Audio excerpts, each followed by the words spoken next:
Ben Evelsizer, welcome to the Preconstruction podcast. Thanks for having me. Good. So for anybody that doesn't know our Ben, he is Senior Precon Manager at Poettker in St. Louis, Missouri. So Ben, was it always construction for you? Not always. I grew up around it. I grew up in a horizontal construction family. My dad was a road construction. My grandfather was in road construction. So I thought I wanted to do that. And then I got into sports and thought I wanted to go into a sports medicine, physical therapy route. And then, I don't know, it just hit me all of a sudden that I wanted to go into engineering and construction, and started out in an engineering track and realized that I wanted to get out and build stuff. So went down the construction management route and happened to have a school that was 2 hours from where I grew up that had a great program. And so it kind of all fell together. Well, this is the question now. It was a great program. Did it touch on estimating and pre-construction? I did have one semester of estimating. Well, I tell you what, it's more, some of them are just modules and they literally box ticking exercise. Yeah. So a semester's not bad. I'll tell you what though, I do remember from that, it was a residential class. It was a residential building they gave us in the class, but I still remember some of the things about making sure you got your overlaps on rebar and making sure that you got your double studs at the corners and things like that. So I mean, it wasn't without value, but it is. I will say that I've been an advocate around our community, talking to kids that will come up and talk to me, that it makes a lot of sense to go through the degree, but remember that you need to learn along the way as well. Yeah. And once you get out into the real world, you're going to learn a lot. Yeah, and I think that's we're going to go through that now, because you went straight into Corty, project engineer internship for just over a year. Internships, a part of our program at SIUE was you had to have a semester worth of internship. Brilliant. So I did an internship at Corty, which was a local company that did a lot of federal work. So I was doing primarily lead closeout books, lead documentation, submittal processing, those types of things, which again is things that you learn, but the biggest part is just learning how to work in an office with construction people and the personalities that are there. They can be quite direct, can't they? So I did that over the summer, and then I worked actually through my senior year, which was great. Interesting. So you studied and worked at the same time, full time? Yeah. Wow. And they were very flexible. It worked out. Unfortunately, when I graduated in 2011, was just a kind of a rocky period. So they didn't have anything for me when I left, and so I happened across Poettker Construction at a career fair. Nice. Met Ryan and Keith, who are now leading the company. They were the boys at the time, but their dad has tragically passed away. But they run the company now, and they gave me a shot, and here I am. Lovely. 15 years later. That's what I was going to say. You showed them some loyalty as well. But like all construction management graduates, you went into the project management route. Were you always, even through, like when you get into the construction management degree, did you always see yourself in the field? Yeah, I didn't know for sure. I actually thought I wanted to be a superintendent there for a while. Because again, I wanted to be out in the field. So I started as a project engineer, undefined. The first month you're making phone calls for the estimators. That's what everybody does the first day. And then got under a project manager and started doing learning the process a little bit. And then we had a big project kick off, I would say maybe 3 months into my start, 6 months, and I was on site full time as a field engineer, working under a superintendent, doing some of the administrative tasks like on site. And that was almost a 9-month project, I think. And so we were out there, learned a lot on site, came back, started doing some more PM stuff, and I actually sat down with one of my leaders, I think, about 2 years in, and he said, "Hey, what path do you want to go down?" He goes, "We kind of have 3 tracks. If you want to be a superintendent, we're looking to grow to where we're not going to need carpenters. We a lot of our superintendents have traditionally been carpenters that turn into superintendents, or laborers or whatever, tradesmen." And for whatever reason, I was like, I want to be a project manager because that's what everybody wanted to do. So I jumped right into project management and started along the track of, the retail is kind of where we onboard people, I guess would be the way you say it. And it's a great philosophy because it's repeatable.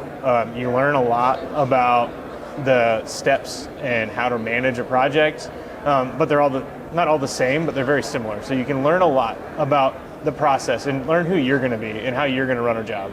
It's interesting, the retail stuff. It's because it's quite fast paced as well. You got it. It's a lot of turnover. Yeah. And, It's not the deep end. It's not highly complex. Yeah. But it's like learn fast type stuff. Learn fast. So I progressed through that, and then got into some of our higher education type of projects. A little more complicated, a little more involved, where I was learning more about some of the complexities of managing a project and managing complex mechanical systems, or more complex than I'd been used to. And then I moved into some of our, there was a retail program ground up that we were running. I think I had 5 different 40,000 square foot retail spaces going up at the same time. But we hadn't really done that. It was a new program for the owner. It was a new program for us. So it was kind of a taking off and running with it situation. And we learned a lot along the way, and found success in that. Then they moved me into some federal as that work was coming along, and learned a lot with that. And these are very different animals. I've always kind of been on the front end of whatever we're going after. Yeah. Which coincides with as our CMAR, Construction Management Integrated Delivery, we're going to call it, was taken off around 2015, 2016. That was kicking off. I was about 4 or 5 years in. Was helping out with some of our senior PMs at the time who had some experience in that. We were leveraging our estimating, our traditional estimators, to do a lot of that pre-con effort on that. And then as that program grew and we were getting more and more work, they asked me to step in to do QC reviews, or kind of some of the design reviews, provide the project manager insight into that. And then the estimator that was working on that retired, so then they're like, well, do you think you could take a crack at it? Interesting, yeah. And I said, yeah, because I never say no to anything. So I was like, and I enjoy it. Like, one of my favorite things about the job is just digging into the plans, building it in my head, figuring out how it's going to be done. How can we do this? How can we meet the owner's expectations?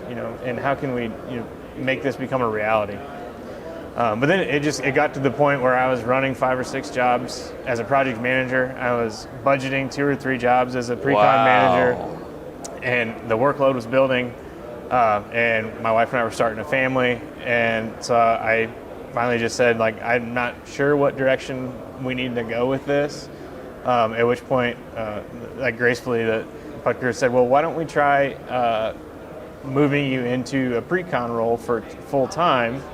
To which I was like, well, I'm not really interested in being an estimator per se, because I want to be client facing. Yeah. I want to, I don't mind the budgeting, and I like thinking through the process, but I want to make sure that I'm involved. I don't want to, be not stuck behind a desk, because that's not a fair. No, that's not a fair comparison. Yeah. But I tell you what it is. It's a perfect example of what's happening now in the industry. People are taking the best project managers, and whatever stage in their life, as you say, young family, and moving into pre-construction, but they don't realise what they know. So it's kind of like they don't realise how valuable they can be in pre-construction, because you've been there and done that on a variety or a diverse amount of projects, and then being able to get into pre-construction, see so many projects, make real important decisions at the beginning. Yeah, and it's been great that that market's taken off for us. I've been doing it since 2015, 2016, so almost 10 years, and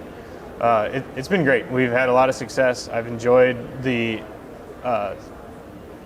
work and doing the pre-con, looking at it differently than an estimator, and I think that's bled into some of our other markets as well, design and build and things, and it's interesting, and talking to clients when we're in interviews, explaining to them that I'm not just a pre-con guy. It's like I've been through I've worked the whole life cycle of a project, and that brings value. I look at things differently.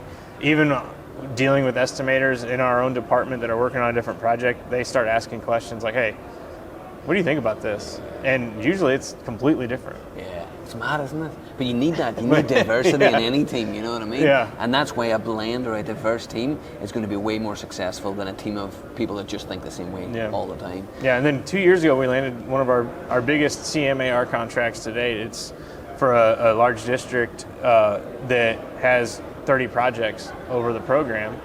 And I have to manage the design schedule and the construction schedule of all 30 projects over a 5-year period. So that's a lift that if I wasn't in the position I was in, it would have been. It'd have been. And how did you go about winning that? Like, obviously, you played a big part in that. How difficult was it? I mean, there's a lot of BD involved up front, finding the client, understanding what they're looking for, understanding what they need. There's an RFQ process. So interviews, went through rounds of interviews. And again, I think it just speaks to, we at Poettker, we really strive to build relationships before we tackle something. So like we're getting to know the client. We're trying to understand what their goals are. We want to know what they want because we, at the end of the day, want to build that relationship. That will lead to projects and that will lead to quality projects. But the relationship is what we start with. What value is that over 5 years? What's that? Value? We're managing just over 160 million. Wow, that's unbelievable. Brilliant, fair play to you. So that kind of leads me into my next question about how you won something like that and how you convinced the client that you were the company. Because yourself and Justin, who's your lead estimator, presented here at Advancing Preconstruction this year in San Diego. The topic was reconciling multiple data sources for more accurate conceptual estimates. Tell me how that went. Yeah, I think the presentation went really well. As I mentioned before we got on air, we pulled a bit of an audible and kind of amended our own topic a little bit. Fittingly, so there are multiple ways to get historical data. At the highest level, it's whether it's your data or if it's a third party, whether it be your internal database or an RS Means as a third party. But what I wanted to focus on when I was putting the presentation together is not only is there multiple sources to get data, but there's multiple points throughout the project where it can serve you in different ways and to different levels of value. One of the points we drove home through that presentation was that historical data is great, but it's not perfect. Even if you built the exact same building right next to the lot next door, it's not going to be exactly the same. You could copy and paste, but it's still not going to be right. So what we talked about and focused on was how can we use our historical data to inform decisions that we're going to make going forward, and how do we ensure that the data that we're using makes sense. So it's not necessarily a multiple source. Sometimes it is. We spoke a little bit about how it does make sense to use your own information to validate a third party or vice versa. Yeah. Okay. So if we're working on, and we do a lot of projects, we work in all market sectors really. We do just about everything. Again, back to the client-based relationship. If we build a relationship with a client, we'll follow them and we'll do what they ask us, what they ask us to do. So highly scalable, highly repeatable projects, speculative warehouses, multifamily, a lot of like hospitality, sometimes sometimes retail, sometimes it's, there's some levels of like ease that you can use, but again, we came back to that even in the most repeatable market, which would probably be multifamily or maybe like a prototypical retail space where you're essentially building the same thing, the site is always an X factor. Yeah. And that goes back to if you built something a mile away, soil could be completely different. You don't know, like when you're at the conceptual level. So the utilities mightn't be there. Yeah. So you're using the historical data to inform your decisions and let it guide you where you're going to be. And if you have a good relationship with the client, you can say, hey, this is based on historical data, and this is the information that we're gaining, but like, here's your risks. Here's what we don't know, and here's what you don't know. Like, we don't know these answers. And I think that's where the skills of the diverse team come into play, where the project manager can turn around and go, hold on a minute, I built a project close to that and we had rock, or the soil wasn't good enough. And what was the feedback like from the conference presentation? Did they start asking questions at the end? I mean, what was the general consensus from the floor? Yeah, I think it was good feedback. We had a couple people, manufacturing's a big one that we brought up. Is it looks like on the outside that it would be easy to do historical data because they're very simple buildings from a shell and core perspective. But Justin, who is heavily involved in our manufacturing arm, said, that what's inside the walls makes all the difference in the world. We do work at industrial plants that, it's like, oh yeah, it looks great, but there's a 30-foot hole full of concrete in the middle of it you don't see on the outside. Or if it's generating a ton of heat, it needs to be cooled, or maybe it doesn't need to be cooled, and you're only heating it in the winter or whatever. So when you get all these variables, that's where the historical data can start to fail you or be a trap. But to that point, it's always a good kind of we say it's like a kind of like a pulse check. Yeah. So maybe Justin and his team are running through a hard bid on something, and then somebody on my team who's looking at historical data or trying to maintain some of that data, it's like, hey, let's go look back at the last 3 projects we did and just see where the total cost per square foot. We know we can't get to the granular level. We know that there's enough variance that it's not going to be perfect. But if we're 150% of the last one we did, and it's only been 6 months, then it's okay, well, maybe we need to dig in a little bit more and see what's going on. Yeah, it's a gate, isn't it? Or really? if we're way low, it's like, okay, well, has the market gotten that good for everybody? Which is generally what happens Generally now. not. Generally not, but again, it's possible. If it's low, things are just got so expensive. Yeah, 100%. And then within Poettker now, with yourself, what excites you? Because obviously the historical data thing is it's one of the buzzwords here at Advancing Preconstruction. Yeah. That and AI. And listen, nobody's got it right. There's a lot of people doing amazing things, whether it be proprietary or whether it be going in there and buying a piece of technology off the shelf. What excites you most now about pre-construction? Yeah, I'm really excited to.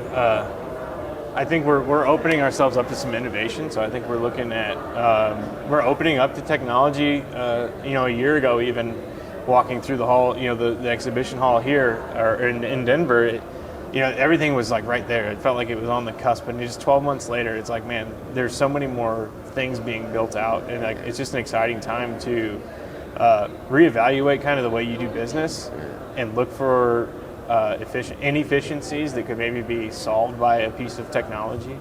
I'm missing it tomorrow, but we're doing a lunch and learn internally at the office about how to use AI. Nice. The simple AI is just fixing emails or whatever it might be. But it's like there's starting to be an adoption. Some of the like opportunities out there to leverage technology, and like walking around here, meet with people. I'm going to try to get some demos set up and look and see. But it's just an exciting time on the technology front that I feel like construction was kind of lacking in technology for a long time, and we're starting to catch up. Big time. We're starting to catch up fast, and there's going to be like the previous guest put it perfectly. He says you've got to be just close to the cutting edge of the technology. You don't need to be bleeding. You don't need to be the first person to get it wrong, but you just need to be there or thereabouts. No, I don't know if you know any pre-con people, but they're skeptical by nature, so they're not going to be the first to trust a piece of technology. So. But that's the beauty of it as well. You mentioned AI as well. I mean, we were just getting the technology right, and then AI came along. But that Poettker it's a great way of starting, just a small adaptation, because then that'll just set the seed for maybe 6 months, 12 months. You get a piece of AI estimating tool or a takeoff tool that you're just going to have to not trust 100%, knowing that there's going to be some errors, but it's going to do a lot of heavy lifting. Yeah. We had a piece of technology that one of our clients kind of forced onto us to use that we used for about a year and kind of learned how it worked a little bit. And I kind of went to some of my other team members that worked in an adjacent market, and I was like, hey, we're paying for this subscription anyways, and I think it might make sense to try it. Yeah. I was like, why don't we try it? Because we're already paying for it anyways. So it's a good test case. Good test case, and we're running out our first pilot project. So I think that bid's in a couple of weeks, and we're going to see. What was the technology? It's a spec writing software cool. that is obviously geared to the AE teams. Yeah.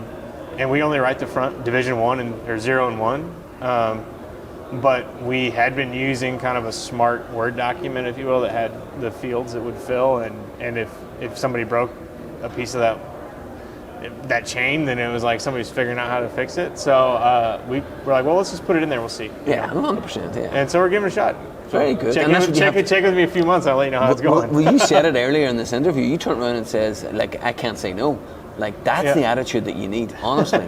That's the attitude towards technology, towards AI, towards sharing with your peers, and at somewhere like here. It's the only way to kind of get the industry moving forward. Yeah, and I mentioned before we were recording that that's one of my favorite things about networking here is we're all in theory competitors, but nobody treats each other that way. It's everybody's here to learn. Yeah, there's enough work to go around as well. I mean, I'm sure you guys are the same. Turning work away because you've got too much going on. Yeah. Ben, this has been amazing. Yeah, appreciate it. Worth the wait. Glad to catch up in person as well. Now, if there is anybody listening to this or watching this and they're going, you know what, Ben's had a few notes there. He's had a few things that I would like to maybe ask him a few more questions. Where's the best place to get you? I'm on LinkedIn. Probably the easiest place to find me. I'm here at the conference too. If anybody's listening in short term, I'll be available. But and LinkedIn, you can look me up at Poettker Construction, Ben Evelsizer. I'll be on there. So cool. And also, you mentioned you're going to Precon World, and no, it was the other guest. Precon World in September. Not planning to yet, but there you are. You never know. I'll share the details. Yeah. But this has been brilliant. I will put, as normal, the email address and Ben's LinkedIn link to his profile. You can click on it, hit him up with a question, connect with him. You get loads of value out of it. Ben, it's been a pleasure. Yeah, appreciate it. Thank you. Cheers, pal. Yeah.